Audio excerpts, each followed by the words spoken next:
Hey y'all, so I'm here really quickly to talk about my most recent experience at Rikers Island. I know I haven't really been doing a lot of the video updates lately. Yeah, things have just been changing a lot. But yeah, I'm here and I've still been going, still in the struggle. So this past Friday, I went to Rikers Island and I was actually able to meet up with Annika Lucas, who is the director of Liberation Prison Yoga.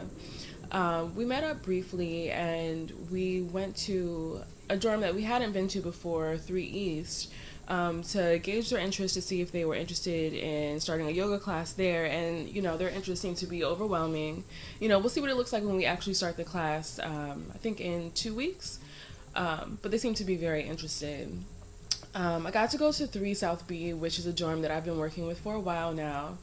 So this is a dorm full of women who are being detained but have not yet been sentenced. So they're all still going through the court process. Most of the women that I taught this time, I'd never taught before. So I had about 9 students, which is a pretty good turnout.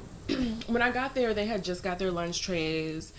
So, number one, I already knew that I was going to have to wait a while to teach. And two, I knew that when I got ready to teach that it was going to have to be something that wasn't too crazy for them. It was definitely more restorative. I brought out the bolsters, the blocks, all of that.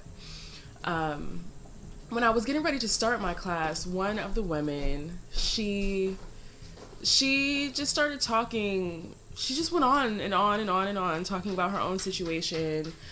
She told me how she was a kickboxing instructor and, she had these issues with anger management and she was facing 12 flat. And I learned that when she said 12 flat, she was like, I don't mean 12 months, I mean 12 years. And I was like, whoa, that's a really long time. So I knew that I was going to work with things or breathing exercises that would help her manage and deal with her anger. So the class, it was a pretty slow, I wouldn't even call it a flow. It was definitely more hatha style, a lot of poses that were really close to the ground, though we did get to do, a few standing balancing poses.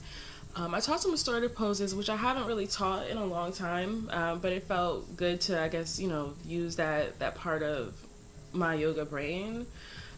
So I did a supported child's pose, so we used the bolsters, and the bolsters were supported by the blocks, and they really just put their arms around the bolster and kind of hugged it while they were in a child's pose.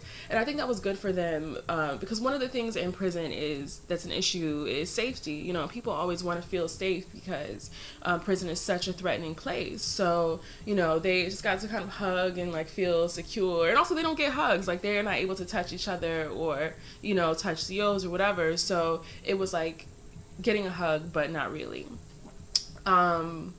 Also, what other pose did I do? The reclined Baddha Konasana with the bolster, they like that too. So when we were in reclined Baddha Konasana, I wanted to kind of keep them there for a while. And I also didn't want to leave them there in the silence. That's one thing also too in prison yoga, is that whenever there's, we don't really like to leave them in silence. In Savasana, it's always guided. The teacher is usually talking through it or giving them some kind of visualization. But while they were in the reclined Baddha Konasana, I did a little work with breathing and with mantra.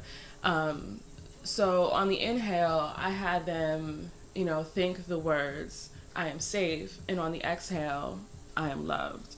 So as they were going on, I just kept saying it. I am safe. I am loved. I am safe. I am loved. And it was just a moment of they were just totally into it, melted into the bolster. So I'm definitely going to use that again.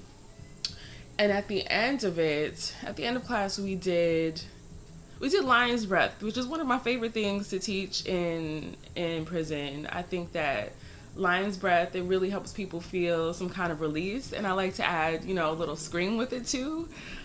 So we did 5 rounds of lion's breath together, and at the end of it, it was just I really felt I could really, really feel, I don't know, just this vibration. I felt all of their anger, all of their frustration, all of their sadness. It was they were just expelling it at me. So after the lion's breath, we just took a moment. I was just just notice how that feels. And we ended the class. So yeah, it was really positive. It was good to work with a new group of students, and yeah, I'm just it felt really really good. It was a good class. So next time I'll be back, and I'll be teaching at 3 East, which is a new class. So thanks for watching. Thanks for listening. I'll see you in 2 weeks.